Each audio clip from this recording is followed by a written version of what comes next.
There's too much information. There's too much data, and there's too much to talk about to fit all this into live stream. So what I think I'm going to do is do another live stream tomorrow night with part 2 of The Lands Beyond. I think that's the only thing that I'm going to be able to do for all this to make sense. Okay, so hopefully I could get it all done. I just don't think so. Time constraints are gonna hurt us. I also have something else to talk about tomorrow night that I think all of you guys are going to be very, very interested in. So let's get going. Let's start. So as you can see on the screen, what you should see on the screen right now is me in the bottom left corner, and right above that you should see a black screen that says The Lands Beyond. That's what we should be looking at right now. Okay, we're going to get started. Here we go. We're going to talk tonight about a place called Hyperborea, and I don't know if we're going to necessarily get to that tonight, but it is going to be on the agenda for this live stream. Hyperborea. The itinerary for tonight, what we're going to focus on, these are all the topics that we're going to get to tonight. What does our Earth really look like? We don't know what our Earth looks like. I can tell you that right now. The masses don't know it, and we're going to talk about why the masses don't know it too. What is Hyperborea? We're going to talk about Hyperborea. What is the moon? How is it formed? Contrary to popular belief, the moon is not a rock in outer space, so we're going to talk about that. What image is on the moon and how was that formed? We're going to talk about that too. We're going to talk about NASA and their multi-trillion-dollar lies and Photoshop skills. We're going to talk about that. What is Lemuria? Sorry, I can't speak. I'm still flustered from this whole thing. What is Lemuria? Where is it located? And I can see now that the text is cut off down there. I see it. That's okay. I'm going to tell you what it says anyway. What is the Prague clock? And what does it tell us? We're going to talk about the ice wall. We're going to talk about magnetic north and true north. What's the difference between those two? We're going to talk about God's clock. What exactly does that mean? We're going to talk about the vortex opening, the real reason for climate change, the book of Enoch, and the 4 quarters of our realm, and also what happens next. What are we anticipating to happen as this goes forward? First of all, there's going to be one very, very important thing that you have to do before I even get started tonight. And if you don't do this, you're going to be very confused for this entire live stream, this entire presentation. You have to forget every single model of the Earth that you've ever known.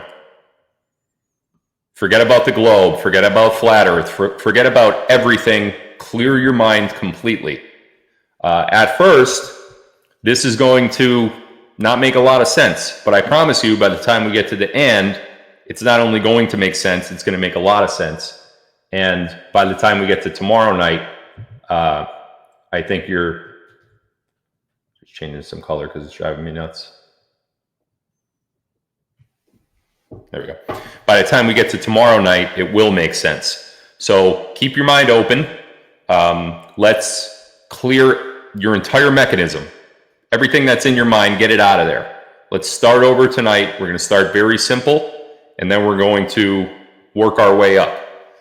If you are one of the type of people that just simply can't get your mind around flat Earth or the lands beyond or anything, on those talking points, then you're going to have a hard time with this tonight. Okay?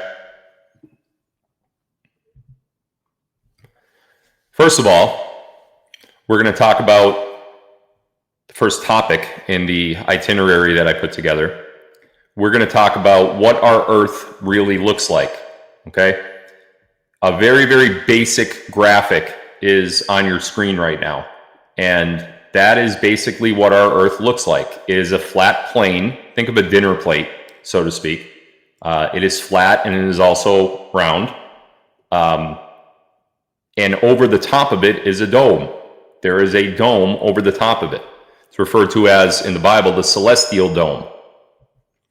The dome is also called the firmament. You've heard that quite a few times before, not only from me, but from other people who are in the flat earth community. And you've also heard it many times mentioned and referenced in the Bible. Okay, so the firmament, when we talk about the firmament, what we're talking about is that dome that goes over our flat plane. So the graphic you see on the screen right now, very basic, flat plane, the white being the land and the water of the earth, and the thin line going over the top of it gets cut off there a little bit in the center, but the thin line going over the top of it is your dome, is your celestial dome, also known as the firmament. Okay? There is a vortex opening, as you can see on where the red arrow is pointing. There is a vortex opening in our greater realm's central core. This place is referred to as Rupus Nigrum, which we'll talk about a little later too. This opening is akin to a central clock dial. It's fixed, it does not move, and everything else in our world rotates around it. Everything else moves except the vortex opening. We're going to talk about that in greater detail as we go forward. We talked about the greater realm. I understand you guys probably don't know what the greater realm is yet, but again, at the end of tonight, you will. So let's just take these things one thing at a time, and I think it'll make a lot more sense to you at the end. So far we're on a flat plane. We have a dome over our heads, and we have an opening in the middle of the flat plane, the very middle of the flat plane.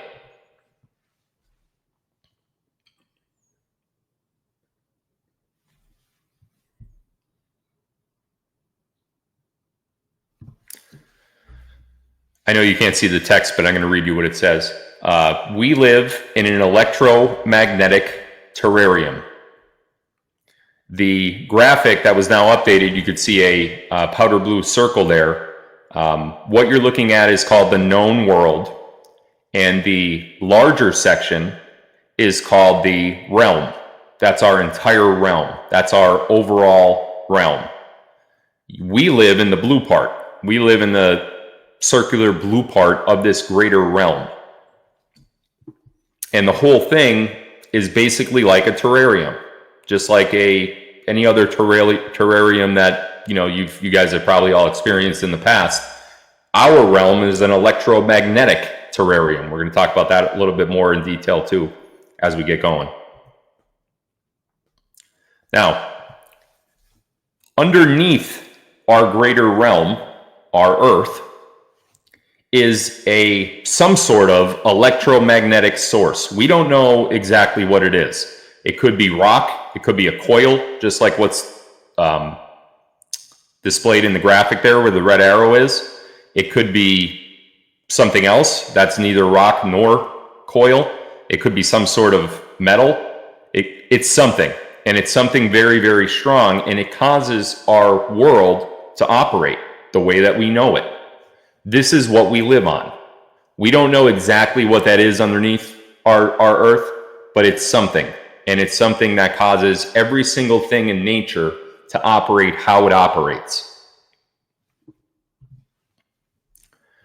From the central vortex, as you can see where the red arrow is on the screen now, there is some sort of enormous force of radiation that comes from the central opening in our greater realm and is emitted upwards. Again, it's possible that this radiation is some form of X-rays. We're going to talk a lot about X-rays tonight.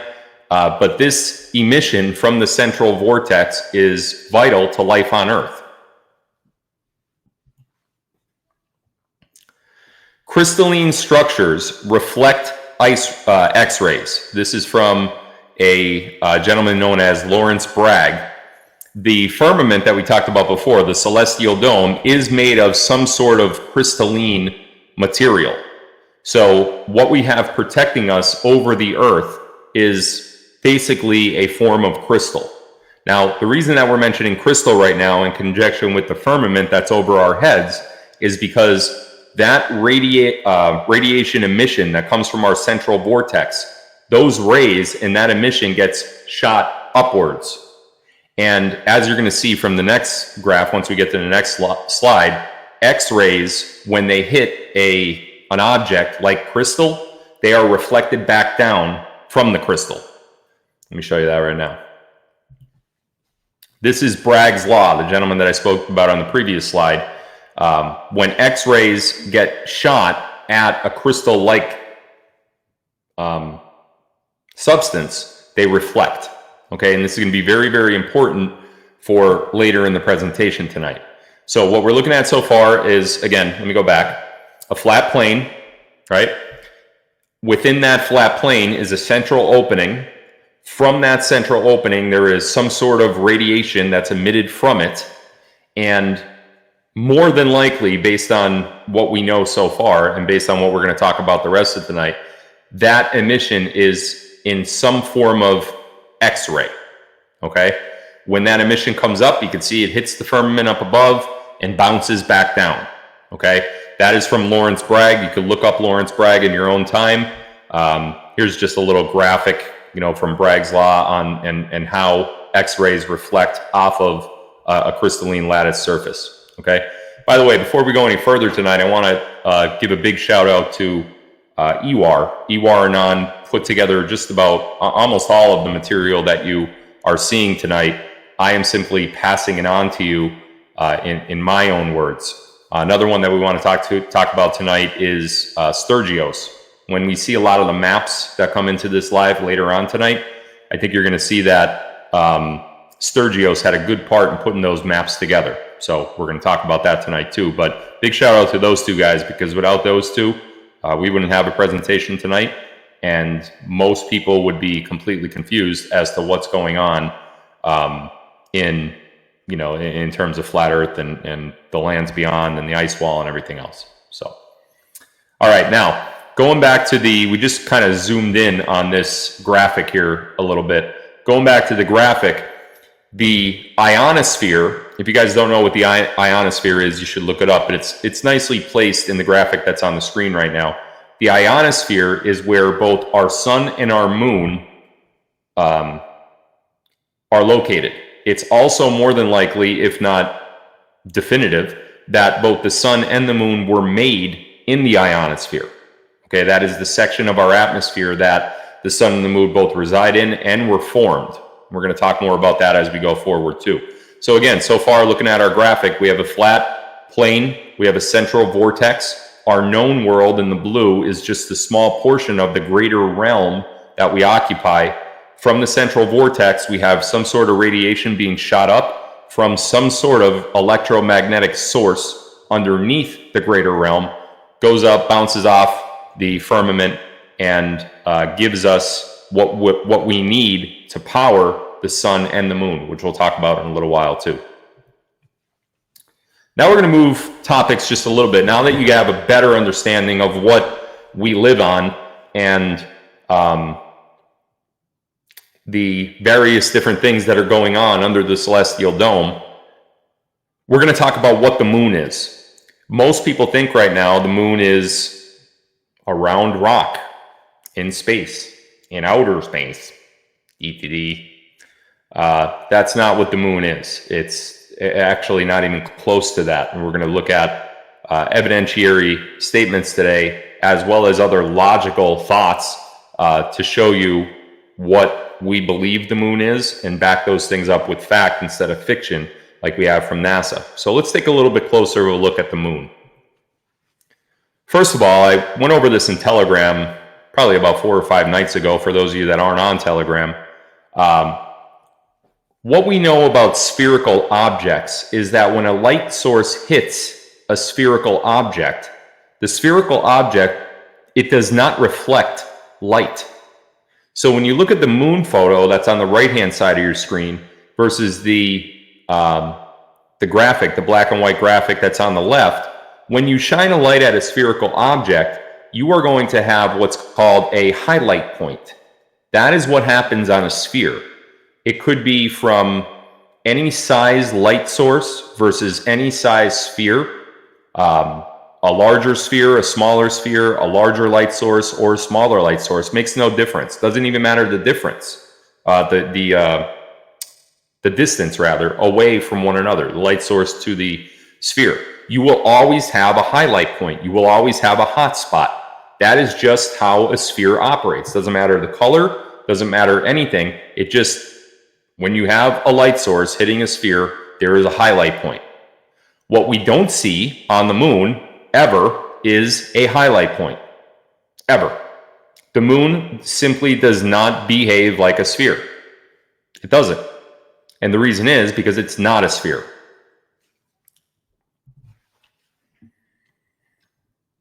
I just put some different photos of the moon on the screen. Just, went to Google, DuckDuckGo, and took some photos out of there. And you could see at all times the moon is lit. When it's in its full phase, the entire moon is lit. Even when it's only half full, the entire half of the moon is lit. There is never a highlight point, ever. That is against every single thing known to man about a spherical object and the light. This is the only case you will ever see, the only example of that you will ever see in your entire life when you have a sphere and a light. This is the only time you will never see a highlight point, and that's on the moon. And the liars of the world don't want to tell you the truth about that. They would rather just really not talk about it, and you know what they do? They laugh. They laugh at you. They don't try to correct the record. They just think you're an idiot. And they call you names. Well, we're the ones showing facts. They're the ones calling names. So who do you think's telling the truth? No highlight point. You will never see a photo of the moon with a highlight point, ever. And that is against the laws of everything, of physics known to man. So what is the moon then?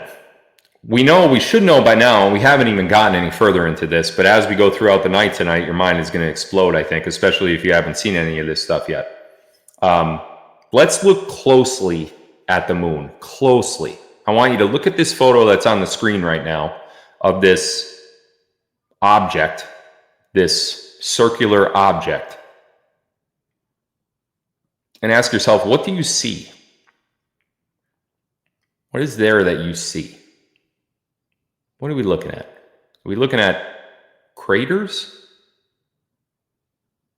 I see a very small circle in the upper quadrant of the moon, almost in the middle, but more to the left. And from that small white circle, I see these big, long stretches of, they almost look like legs. It almost looks like it's they're like rays shooting off of that circle. You guys see that?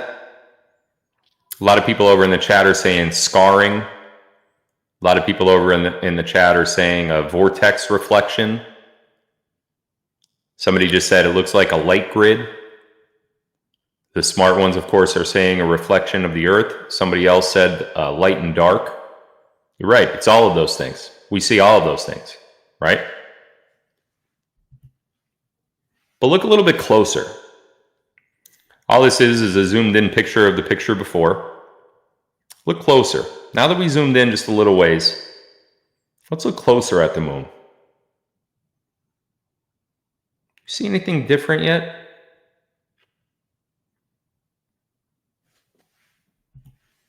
Let's look even closer. How about we focus on this section down here, in the bottom left center of the moon? Can we see anything there that strikes us as odd, or do we see anything that maybe might look familiar to us from somewhere else?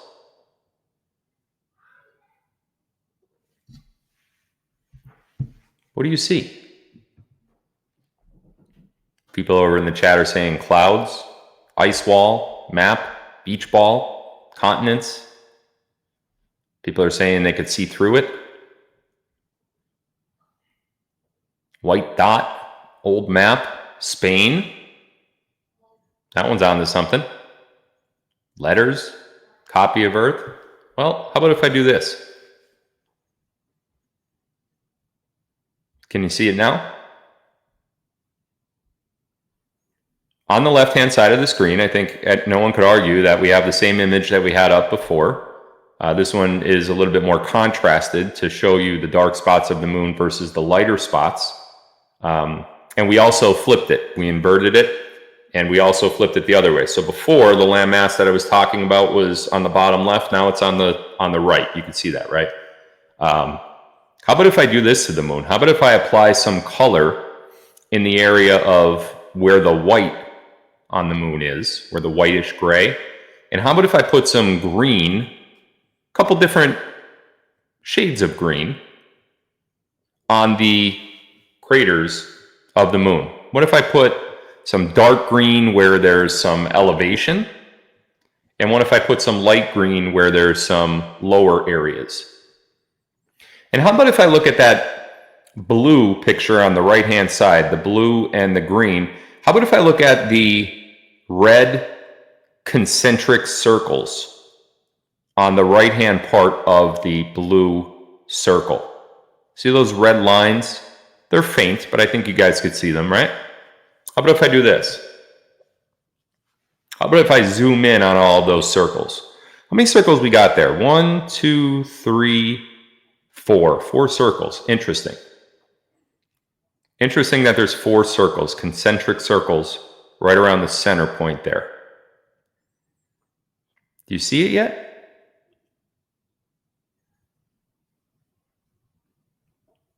Starting to become a little bit more clear to you now, isn't it? How about if I do this? How about now? You see it now?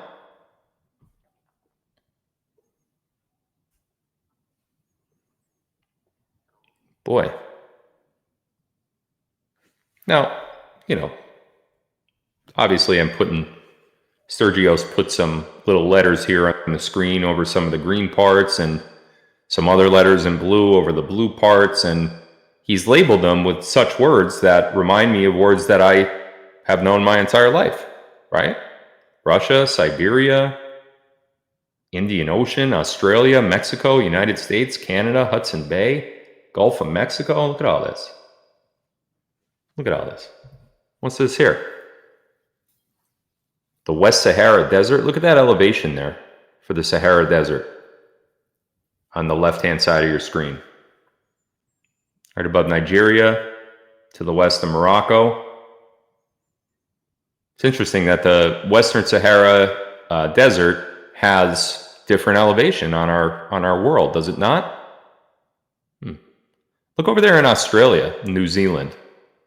I know we got a lot of Aussies that watch my lives. Check out where the elevations are in Australia. Look at where the Australian desert is. Look at New Zealand.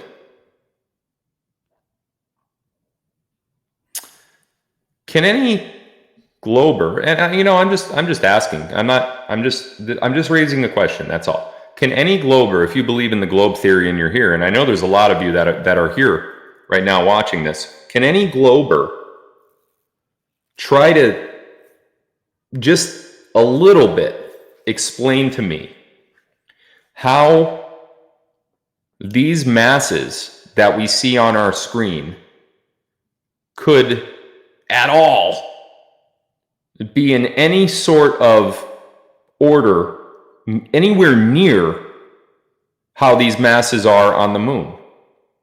How is that? I mean, I've been waiting for that explanation for years and years now. I just want someone to tell me how. Now let's go back a few slides. On the left of your screen, again, you are looking at the moon. And again, we flipped it once, we flipped it upside down, then we flipped it again, left to right. And you are looking at the craters of the moon on the left. You can see it's disturbed surface in the white and the darker sections in black. Now, where the red concentric circles are on the right-hand side of the screen,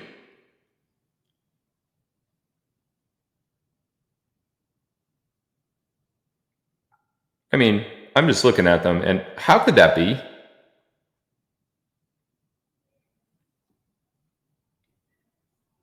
You're telling me that random cosmic objects at some point in time struck our moon, and when they were struck, they formed the exact craters in the exact spots of the moon that reflect the continents of our known lands on Earth perfectly?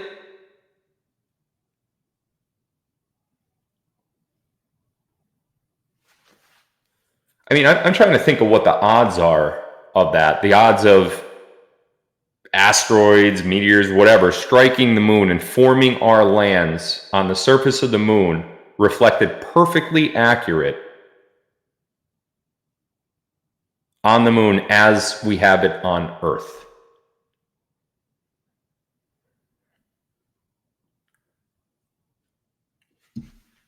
Let's go back to where we were.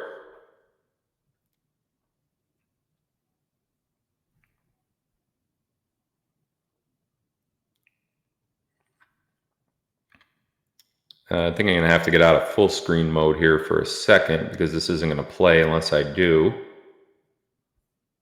And I need this to play. So let me just escape here real quick.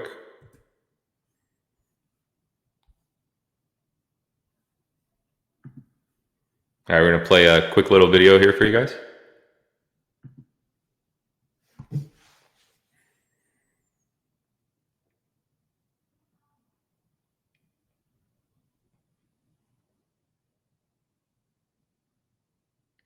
Look at those distances.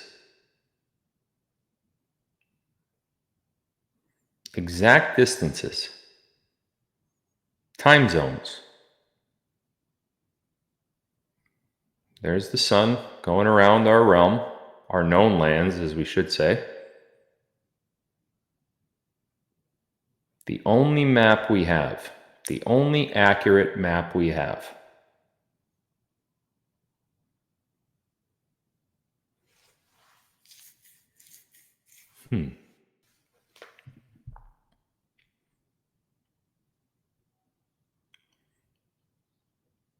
I mean, to call that a coincidence it's beyond anything a coincidence could ever be, right? Is it not? Let's play that one more time. I want you guys to focus on the measurements on the screen. The lines are going to come up in purple.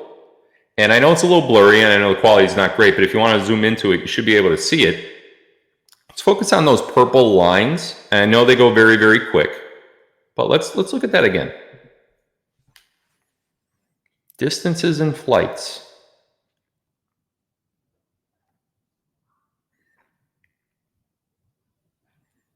So according to this, if you looked at that one big line that was going across the moon, both vertically and horizontally, from end to end, that is 50,000 kilometers. 50,000 kilometers. That is enormous. And that's not just of our known lands. That's of the entire realm. North to south, east to west. 50,000 kilometers. We think of Earth as massive until you hear that measurement. So the reason why on the screen right now you could see our moon is an accurate map of our flat realm, the only accurate map we have, and we can precisely plot distances, time zones, and flight patterns. Now here's the thing. If you look at flight patterns, the maps that we go off of, that the liars spoon feed to us, are not accurate maps that we could plot flight patterns with. In fact, if you look it up, and I didn't include it in the show tonight, but if you look it up, you will see that the military does not use the global Earth map. The military goes off of the flat Earth map. We're going to talk a little bit more about the flat Earth map as we go. For right now, I just want everyone to think here real quick. And I know we didn't get into, well, why are the lands of Earth reflected on the moon, Phil? We're going to talk about that. We're going to get there. I just want everyone for right now to envision a scenario where you have lived all of these days that you've been on Earth. Some of you 20 some years, some of you 50 some of you 70 some. And every day you walked outside, every day that you ever walked outside, the moon was in the sky, and you looked up at it and you didn't think twice, did you? You never even thought twice. You're like, oh yeah, there's the moon. No one ever questioned why the face of the moon never changes. No one ever questioned that. Why? Why didn't anyone ever say, well, how come the same craters are there from the very first time we saw the moon? Why is the moon not getting hit with anything else? Why is the face of the moon never changing? Why aren't some of the craters becoming filled in? Why aren't there other high points on the moon? No one ever made any of those questions. Just looked up at it, saw it every day, and that was it. Right? Maybe it's time we start asking some questions. I'm asking the questions.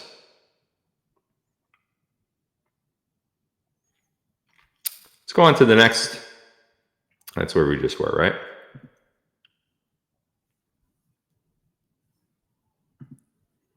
Let's watch another quick little video here. That's our Earth right there in the shaded section. There's our sun going around our flat plane.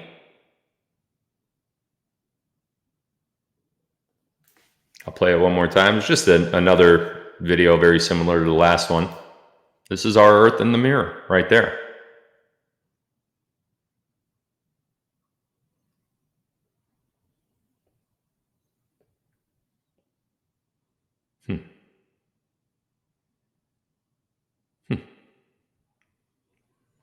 So I think by now, just so far we've gone over really only a theory that we live on a flat plane, central vortex, dome over the top, with some sort of electromagnetic energy being pumped into the planet at all times. We're going to talk about what causes a partial moon. We're going to talk about all that stuff. One thing at a time. What I want you guys to do is, if you're very interested in this, which it seems like you are because the audience is only going up and not dropping, so that usually means that I'm talking about something that people are interested in. If you're interested in this, stay with me. Let's not get too far ahead. Let's not worry about the moon phases yet. We are certainly going to talk about the moon phases. Absolutely. But right now, let's focus on where we're at. Okay? We looked at the moon. We looked at it closely. We realize now that these land masses on the moon are continents on Earth. Right? I mean, how could we deny this? But what about this?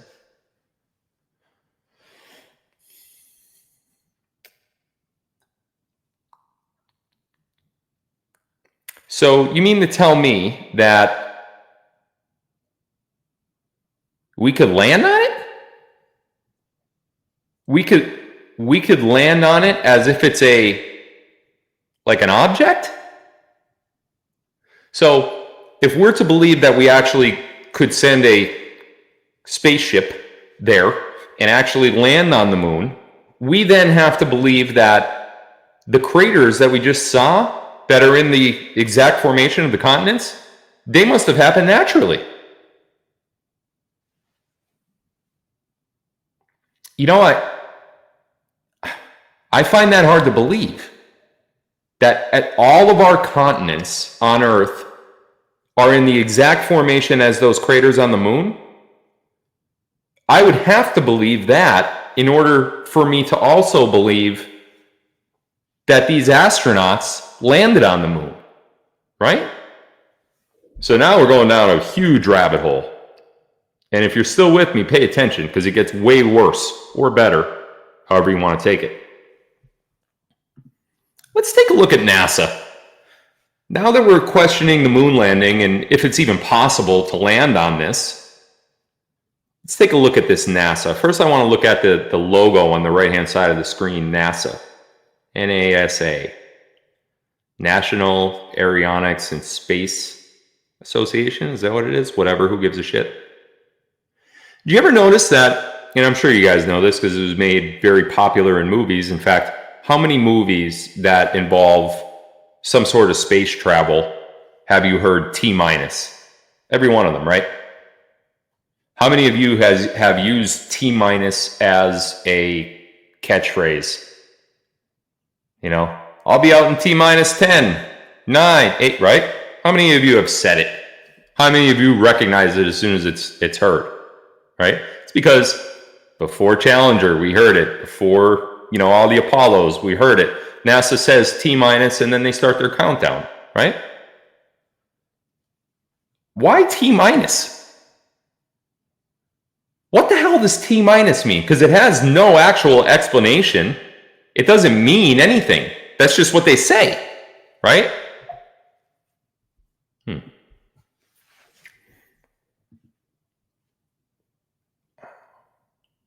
Shit. Well, look at that. If we just rearrange some letters in that NASA word and we add a T, instead of minusing a T,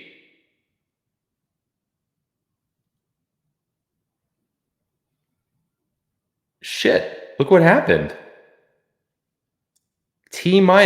So if we take out the T, is that what they meant?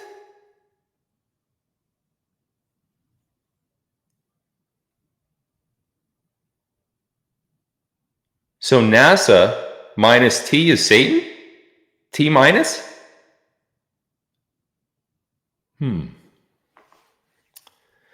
Well, maybe I'm just losing it. You know? Maybe these are just all coincidences that could easily be explained. But now that I look a little closer at the NASA logo, you know, I see the letters, obviously, and I see that odd-looking swirl in the middle. Looks like it's going in a loop. But I also see that red thing, which never really struck me as anything to do with space. You would think like a space logo would have a little bit more spacey stuff in it instead of just some fake stars and, you know, a circle. But then if I look closer at that logo, I just, you know, I can't help but notice that it looks like the tongue of a serpent.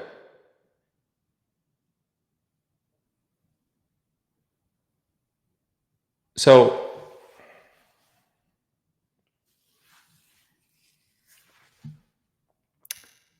NASA is Satan minus a T, and also the snake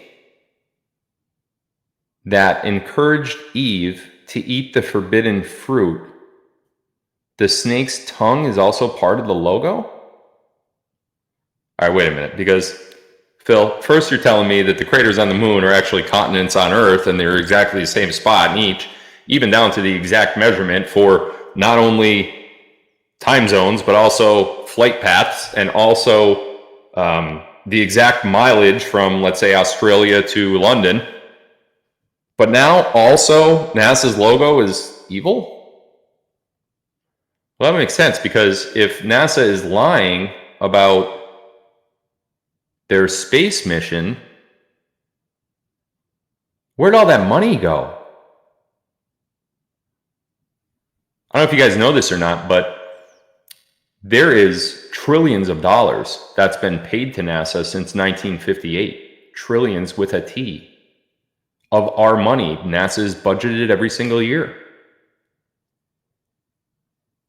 So we're paying money to a space organization that has obvious references to Satan. You ever heard of hiding it in plain sight?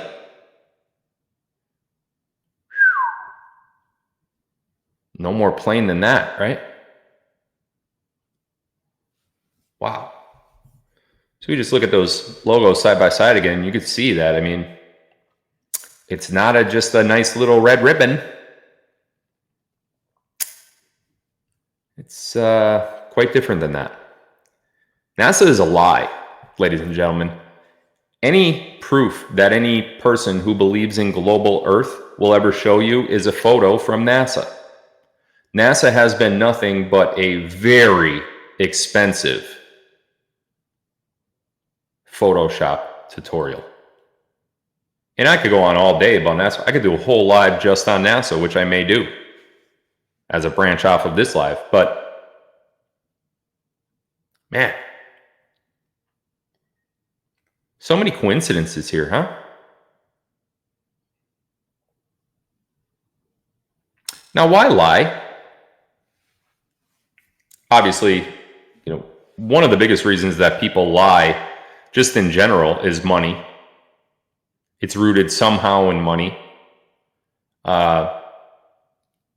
So I would think that NASA, they could get trillions of dollars over a 50 or 60 year time period, which they have. I would think that NASA has a vetted interest in lying to get that money. But why else? Why else would NASA fake this whole thing, fake the moon? And we're not even talking about, planets and space exploration yet. We will. But why fake the moon? Because obviously the moon is not what they say it is. So why lie about that? What are they, just for money? I don't know about that. I think it must be something more than just money. And I want you guys to know something too. The budget that gets given to NASA on an annual basis from the government is our money. You pay that. You pay for these satanic references, T-minus, serpent tongue. You pay it. We fund it. We fund the lie. And then they throw the lie right back in your face. Every day you walk out and you look up at that moon, there it is. There's no highlight point in that moon, even though a light source is hitting a sphere. Where's the highlight point? Forget the highlight point. How on earth, or how on the moon, can the continents of Earth be seen on the moon in the exact proportions that they are on Earth? And then we start looking at the source of who tells us that those are craters, and we notice that the source is some sort of satanic reference. How stupid have we been?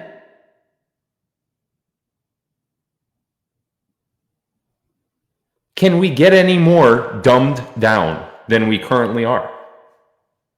You learn about the globe in first or second grade, and you learn about land and oceans, and 70-some% of the Earth is covered by oceans, and there's land masses, and we are a planet. Mercury, Venus, Earth, Mars, Jupiter, Saturn, Uranus, Neptune, Pluto. Blah, blah, blah. You can spit it out. You learn it once. That's it. That's it. They got you. You learned it early. They got you. We landed on the moon. We will put a man on the moon. Sputnik and Apollo and yay, let's go. They teach it to you once at a young age and you are hooked for life.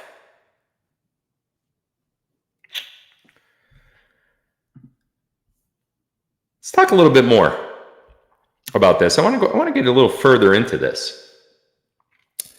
Professor R. Foster claimed in 1965 that the moon was likely made of plasma and that it would be impossible to land on it. This is just a short few years before we landed on the moon, before NASA landed on the moon, I should say, right? Put an end to the space race, threw Russia into oblivion. Of course the United States got to the moon first. Russia never was going to get to the moon. You know why? Because you can't. So of course the United States won the space race. Of course Russia lost. They were never going to get there to begin with. That space race, did you see what it did to Russia economically after the United States claimed to land on it? Whew. One small step for man, huh? How many of those astronauts have been in the Freemasons? Did you ever look them up? Neil Armstrong, Buzz Aldrin, the rest of them? Look them up. Let me know what you see. Check out some of the photos that are widely spread of Neil Armstrong and Buzz Aldrin. Tell me what ring they're wearing, what logo's on there. Nice little homework assignment for you guys. So R. Foster claimed in 1965 that we're not going to land there. Not going to land there at all. Let's hear from him. What is your theory? Well, it is by now rather more than this theory.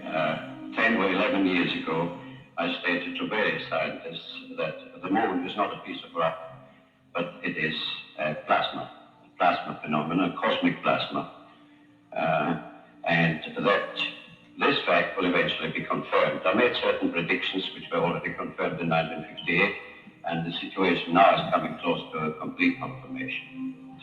Scientific views expressed all over the world now that the moon seems to be of a quite different nature from what was assumed.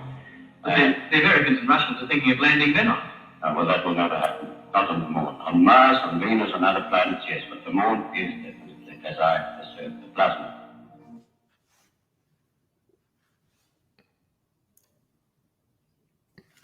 Wait a second. I have a question. If the moon is plasma, Mr. Foster, how would we land on Mars and Venus and other planets? If they're lying about the moon and going to the moon,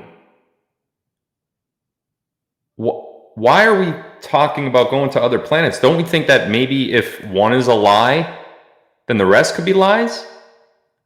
Right at the end there, I don't know if you caught that, but we're gonna play it one more time, and I want you to listen at the end. What is your theory? Well, it is by now rather more than this theory.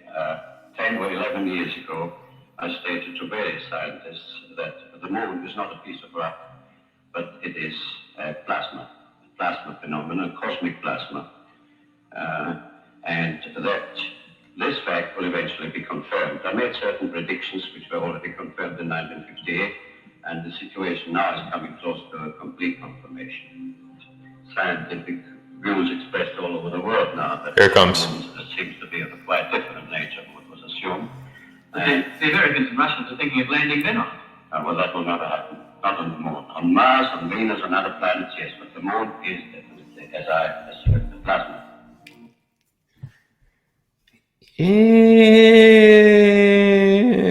That strikes me as odd, because if it's plasma and they're saying that it's not plasma, and we've already, at this point in 1965, we've already, established that it is a rock in space, as are other planets, according to the liars in NASA.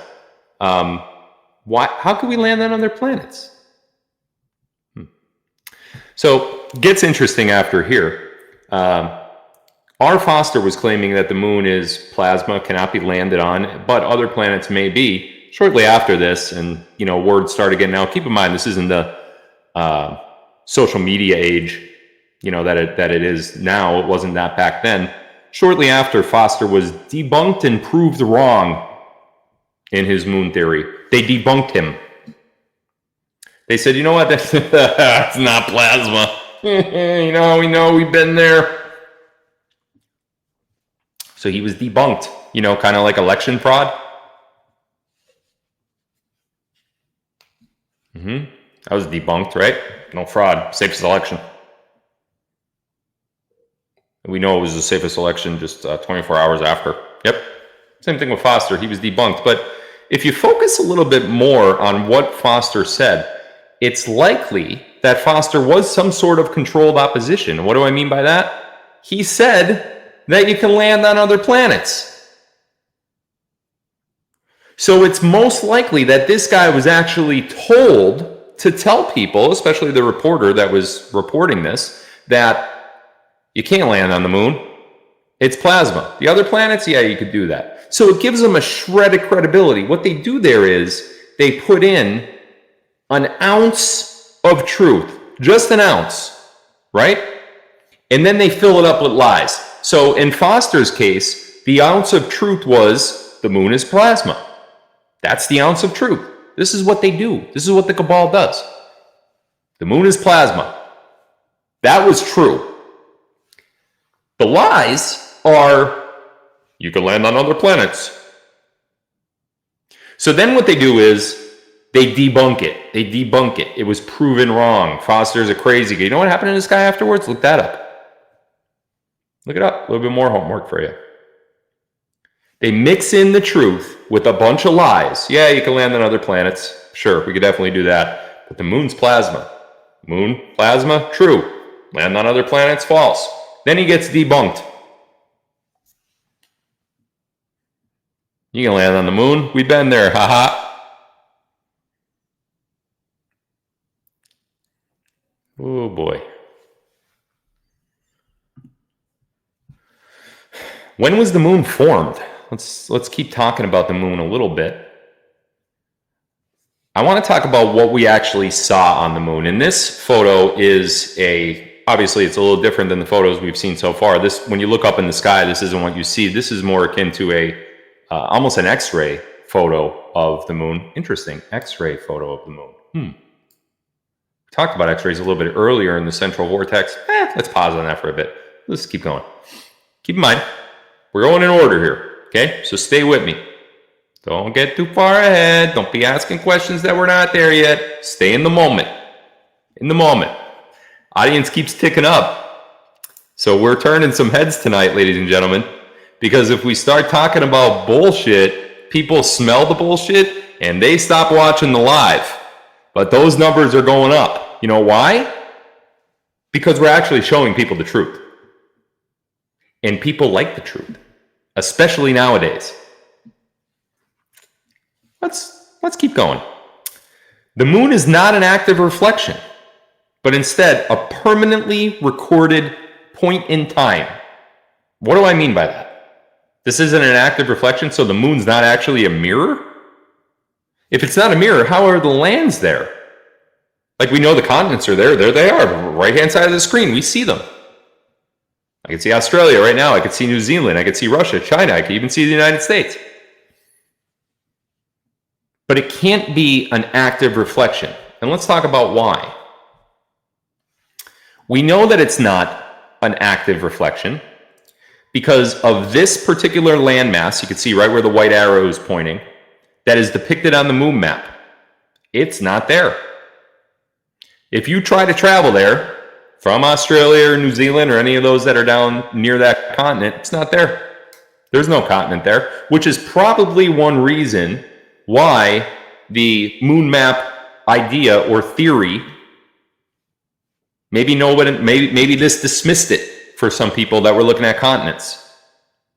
That giant crater right there is called Lemuria. It was a continent on the Earth at some point in time. Is it there right now? No. How do we know that? Because we could travel there. And all that's there is ocean. There's no continent right where that arrow is. Have you guys ever heard of Lemuria? Now, this screenshot is from Iwaranan's rendition of his Flat Earth segment. And he spells it Lemuria, Lumeria. Other people spell it different ways. It could be Lemyra. Look it up. If you do a search on it, you'll find a couple different ways to spell it. That was Iwar's spelling, but Iwar is he's not Native American. So let's talk a little bit about Lemuria. First of all, let's look at it. You can see how I spelled it up top. If you go to the internet, this is the most common spelling. And you can see that on the Sturgios maps, which are now on the screen, the green and blue map that you see, Sturgios spells it Lemuria too, that way. So you could really learn about it any way if you wanted to. But there's the continent. You can see on the photo on the left-hand side of the screen where Australia is and where New Zealand is in proximity to Lemuria. Okay? If we zoom in on Lemuria, you could see the exactly what it looks like on the moon map, which is the photo on the right-hand side of the screen. All right? So this is how we know that the depictions that are on the moon map are not current, because this landmass does not exist. If we zoom out on the moon map and we look at Sturgios's map, and all Sturgios did here was, and I don't say it in the way that I just said it, I don't mean all he did, like there was just a little bit. This took a lot of time and a lot of effort to take the moon's craters, shade them in different colors with elevations based on what the craters are, and you know, this is a lot of work he did. But if we zoom out on his map, you could see where that crater is associated with Lemuria, as associated with the craters on the moon. Okay. Interestingly enough, huge structures were found on the ocean floor in this area, including pyramids, castles, and other man-made structures. This is just one of the underwater photos that were taken from scuba divers. Huge structures are right there. Lemuria sunk. It was a sunken continent, much like Atlantis. Lemuria is not Atlantis. Lemuria is a different sunken continent. Atlantis was a sunken city, which some people argue was a continent, but I think the confusion gets laid in there that Lemuria is Atlantis, Atlantis is Lemuria, because, you know, obviously it's sunk and blah, blah, blah. This is different. Much different. You could see that the exact point of this discovery, in terms of the underground pyramids and the castles and everything else, this exact point of this discovery is exactly where Lemuria is depicted on the moon map. Exactly. Just off the coast of Japan. You can see where Japan is in proximity, where Australia is in proximity, and where New Zealand is in proximity. This island sunk. Continent, I should say, not island.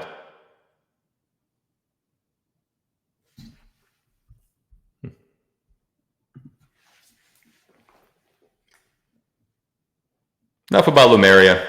Let's talk a little bit about how the moon was formed. Because I think even some people that were watching tonight that came into this thinking that this is all bullshit, I think your mind is starting to play tricks on you now. Your cognitive dissonance may be kicking in a little bit, and your mind is telling you, this can't be. This is something that I believed in my entire life. It was right there in my face. This is a lie. This is just another lie. These flat earthers, and then you start throwing in insults and curses, right? And names. Don't let your cognitive dissonance bring you down.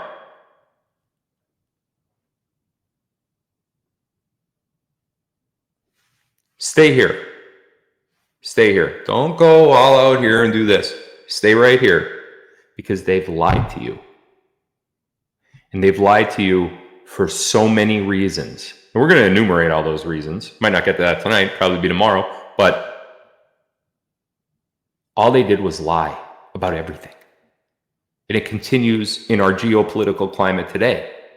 The election fraud, Biden, and the Federal Reserve, and we could go on and on and on and on about all the shit that they lied about, right? Me personally, I get pissed. Pissed. Because we are slaves. We are information slaves. Let's talk about how the moon formed. Because at this point, I think all of you, even the ones that I just mentioned, are probably now realizing that the moon is not a rock in space. You're probably now realizing that it's not a sphere. It can't be a sphere. There's no hot spot. There's no highlight point. And you're probably realizing that it has something to do with Earth. Right? You're probably realizing that, but what is it then? How was it formed? We have R. Foster telling us that, you know, it's most likely plasma. What's this? Let's see who gets it first. I'm looking at right now the Rumble chat. What is this? What is this logo? I'll give you a shout out if you get it first over here in the Rumble chat. What is that? It's a prism, yeah, but what is it? Tell me what it is. White light, yeah, it's that. Oh, Pink Floyd, there you go. MF Music, out of all people. Pink Floyd, what's the, oh, there you go, who's that? Kat Guthrin, Kathy Gruen? Kathy Gruen said Pink Floyd, Dark Side of the Moon. So that's the logo from Pink Floyd's album, Dark Side of the Moon. Well, isn't that something? Isn't that something? Oh, you don't know what the something is yet, huh? Okay, let's keep watching. The moon was formed in the ionosphere, which is the photo 2 slides back, by reflecting X-rays bouncing off the firmament and burning, or something similar, a permanent image of our greater realm into the plasma layer of the ionosphere. What the hell does that mean, Phil? Let me read it again now that we have a different graphic on the screen. The moon was formed in the ionosphere, which is a section of our atmosphere. By the way, guys, this is just a rubber band that I'm playing with. So that no one get nervous. It's just a rubber band. It was on one of these wires. It's nothing. It's nothing. Okay. The moon was formed in the ionosphere, which is the area of our atmosphere on Earth, right? By the way, we're going to talk in detail about the ionosphere in the next live. By reflecting X-rays bouncing off the firmament. You remember, right? Earlier in the live, we talked about how X-rays bounce off a crystal-like substance, how they're reflected. Lawrence Bragg, look that up. Look up that law. It's pretty interesting. So the X-rays are coming from the central vortex in our flat realm, getting shot up into and through the ionosphere. They go through the ionosphere. They hit the crystal-like firmament, and they get reflected downwards. And at this moment, at some point in time, a long time ago, the moon was formed. The X-rays were so powerful from this jolt of energy. Some might call it a Big Bang. But it wasn't nothing exploded nothing and then everything formed from nothing. That was caused by nothing. That's not what the Big Bang was. Maybe the Big Bang was actually this jolt of radiation or X-rays that came up from our greater realm, which was already there, by the way, and made our luminary, the moon. We'll talk about the sun another time. We're not going to talk about that right now. But can you imagine that Pink Floyd pretty much depicted some sort of white beam on the left-hand side of this logo going through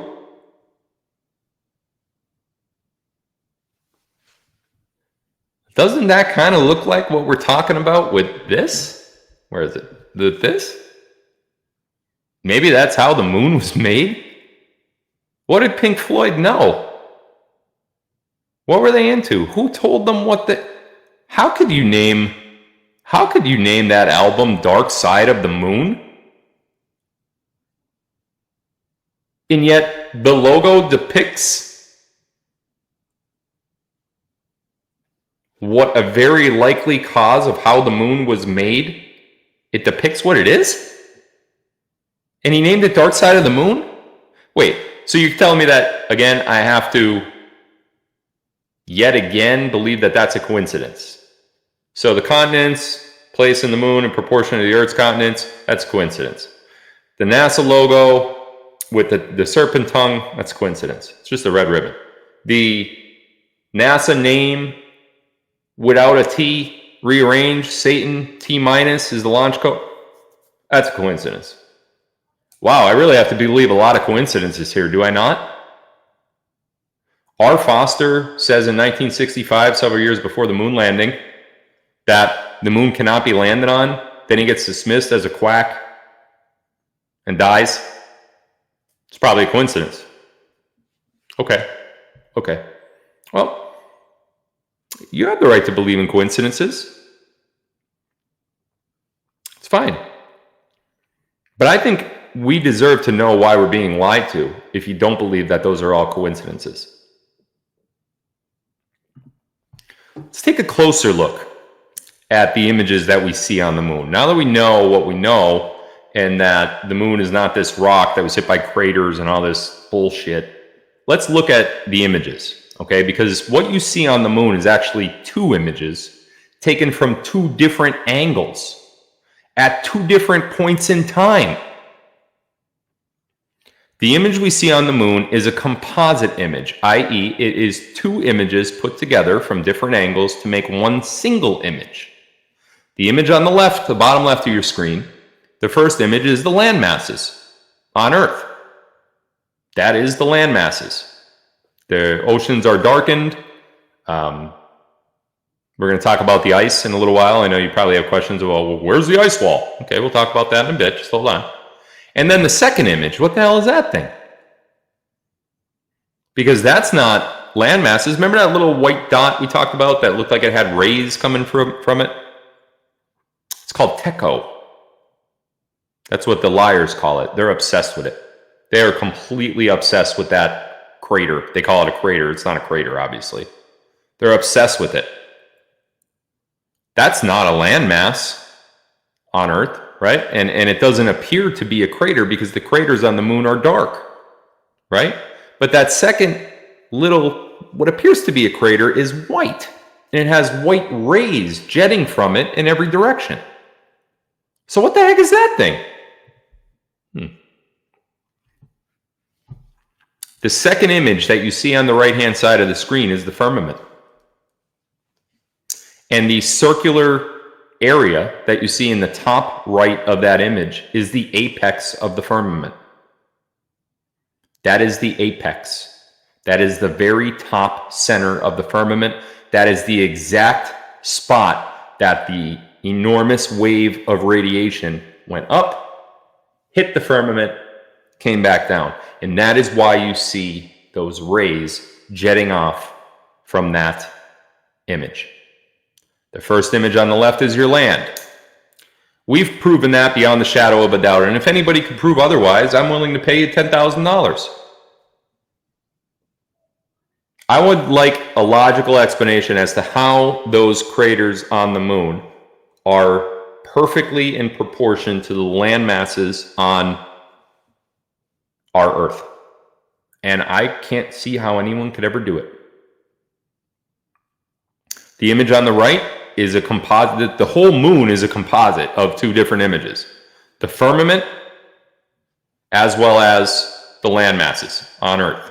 You can even see some stars on that image on the right. The stars that we see above us, our celestial stars, are inside of the firmament. That image is of our firmament, and the spot with the circular area is the apex of the firmament. It is off center, so to speak, because it's a different angle. We'll talk about more about that tomorrow. What I want to look at now, though, is what we see on the moon, because they say that they're craters. Okay.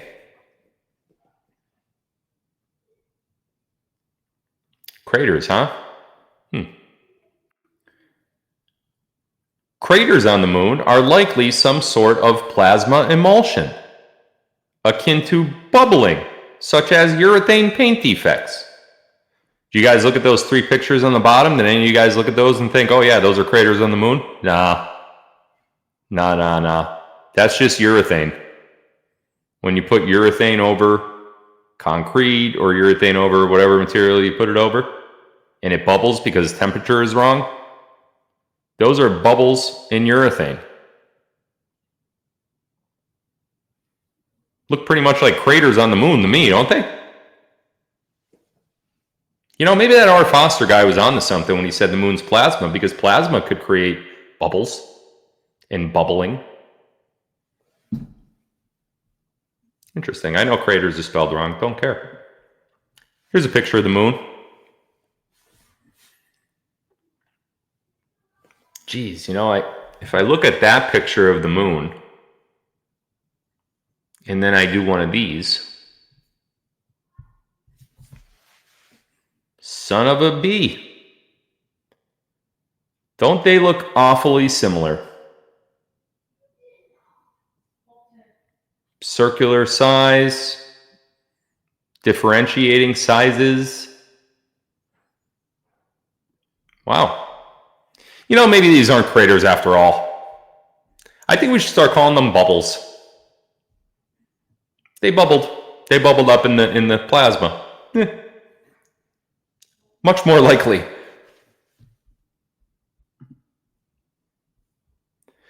Here's a question. Why could we see stars through the moon's shadow? What do I mean by that? Let's take a look here.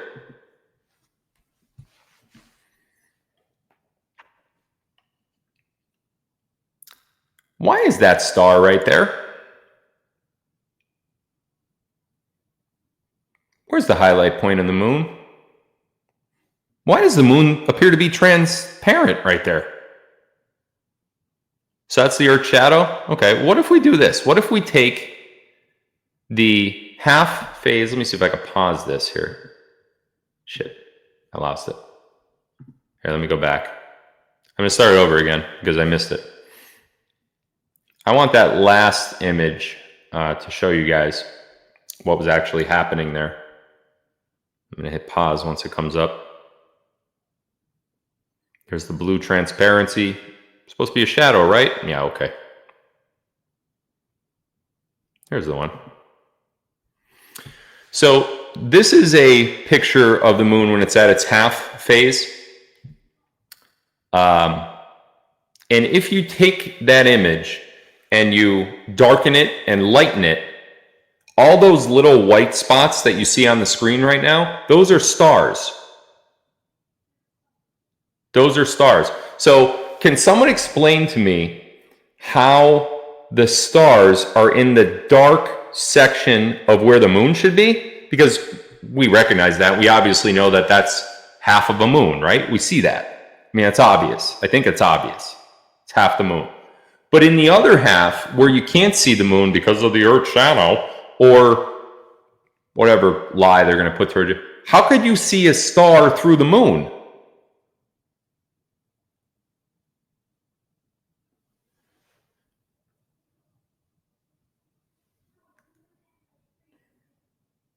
I mean, I'm just asking questions. I don't know what the answer is. What I do know is what the answer is not. And the answer is not that the moon is a rock, because the moon cannot be a rock and be transparent, because it is very clearly transparent just by the image you see on the screen right now in this video. Those little white dots are stars. And you could see stars through the moon's surface. You know, now we got stars. You can see stars through the moon's surface. The moon doesn't have a highlight point or a hot spot, even though it has to, since it's a sphere and light is hitting it from the sun, apparently. You could see the continents of the known lands on the Earth in the exact proportions that they are on the craters of the moon. NASA's logo has a serpent tongue, T-, no T in the word NASA, Satan. How much more do we have to endure of this lie before everybody wakes the hell up? I'm not done yet even. Not even done yet.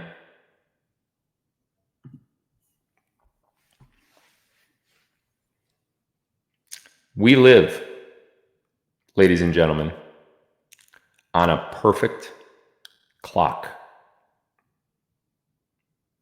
A perfect clock.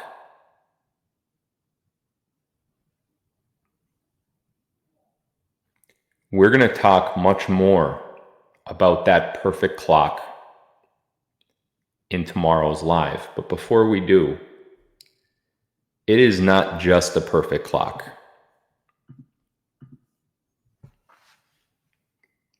It is God's clock.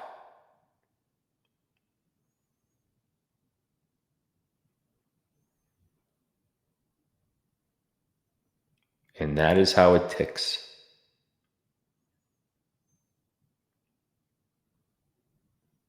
Tick, tock, tick, tock. Want to see it again? Concentric white circles in the bottom right-hand part of the screen over the green lands are from outermost point in the Antarctic Circle, which is actually an ice wall, the Tropic of Capricorn, the equator, and the Tropic of Cancer. And that is how they move. And then the circle in the very middle is the Arctic Circle.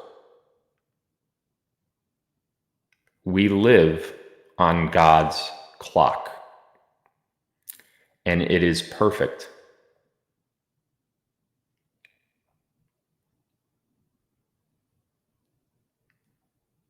We're going to go over the rest tomorrow. This was a long live as it is. Tomorrow will be just as long. I'm going to do it at the same time, 7 p.m. I don't anticipate any issues tomorrow because I'll have a camera for this. That's what really slowed me down tonight.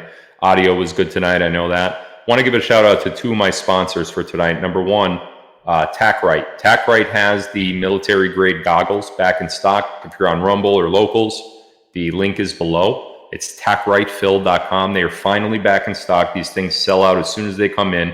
Get your butt over to TacRite and grab a pair. They're a great birthday present. They're great for the outdoorsman. Terrific product. And I think you guys will really, really like them.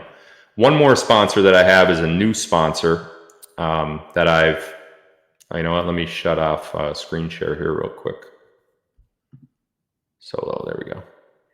One other sponsor that I have is a new sponsor that I have not read anything on just yet. A lot of us, myself included, as you get older in life, beyond 30, beyond 40, and into your 50s, you have very, very low testosterone problems. I've experienced that. All of these old testosterone products that we've tried in the past fail to build muscle, and they enhance intimacy and performance. The studied ingredients in Force, which is the product I'm introducing you to tonight, have been shown to power up testosterone for lean muscle, weight loss, and enhanced intimacy. But here's the kicker. They power up natural growth hormone, and that's the performance difference maker. Force is total performance. If you get started today, you could get 15% off and free rush shipping if you go to brickhouseforce.com and enter code BOOSTFILL. brickhouseforce.com and enter code BOOSTFILL. The link for that is also in the description below, underneath Rumble and underneath Locals. Should also be on Twitter too, but if you can't find it there, I will put all these links back in the Telegram channel, the announcements channel for you guys to get as well. Same time tomorrow, 7 p.m. I'm going to do the second half of this. The second half, the first half is kind of the introductory half. The second half is going to blow your mind.